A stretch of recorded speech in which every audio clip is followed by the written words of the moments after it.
अकबर बीरबल की कहानी जोरू का गुलाम। एक बार की बात है, राजा अकबर व बीरबल दरबार में बैठे कुछ अहम मामलों पर चर्चा कर रहे थे। तभी बीरबल ने अकबर से कहा, मुझे लगता है कि ज़्यादातर पुरुष जोरू के गुलाम होते हैं और अपनी पत्नियों से डर कर रहते हैं।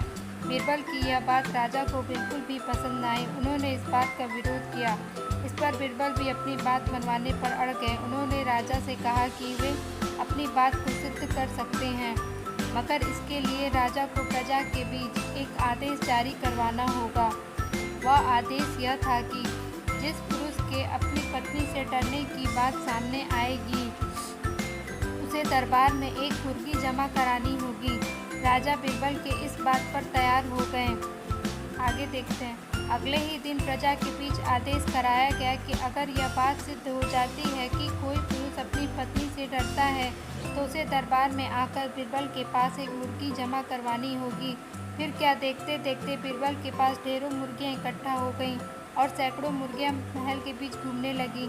अब बीरबल राजा के पास पहुंचे और बोले, महाराज, महल में इतनी मुर्गियां इकट्ठा हो गई हैं कि आप एक मुर्गी खाना खोल सकते हैं, इसलिए अब आप इस आदेश को वापस ले सकते हैं। मगर महाराज ने इस बात को गंभीरता से नहीं लिया और महल में मुर्गियों की संख्या धीरे धीरे और भी ज़्यादा बढ़ने लगी। इतनी अधिक मुर्गियां महल में जमा हो जाने के बाद भी जब राजा अकबर बीरबल की बात से सहमत नहीं हुए, तो बीरबल ने अपनी बात सिद्ध करने के लिए एक नया उपाय निकाला। एक दिन बीरबल राजा के पास गए और बोले, महाराज, मैंने सुना है कि पड़ोस के राज्य में एक बहुत ही खूबसूरत राजकुमारी रहती है। अगर आप चाहें तो क्या मैं आपका रिश्ता वहाँ पक्का कर आऊँ? यह सुनते ही राजा चौंक उठे और बोले, बीरबल, तुम ये कैसी बातें कर रहे हो? महल में से तो पहले 2 महारानियाँ मौजूद हैं। अगर उन्हें इस बात की भनक भी लगी तो मेरी खैर नहीं होगी।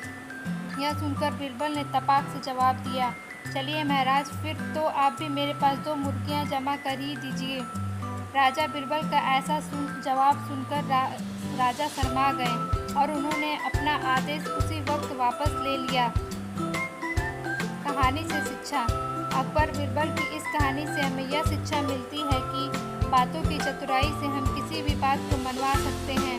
ज़रूरत है तो बस बीरबल की तरह चतुराई से अपना पक्ष रखने की। कहानी सुनने के लिए धन्यवाद।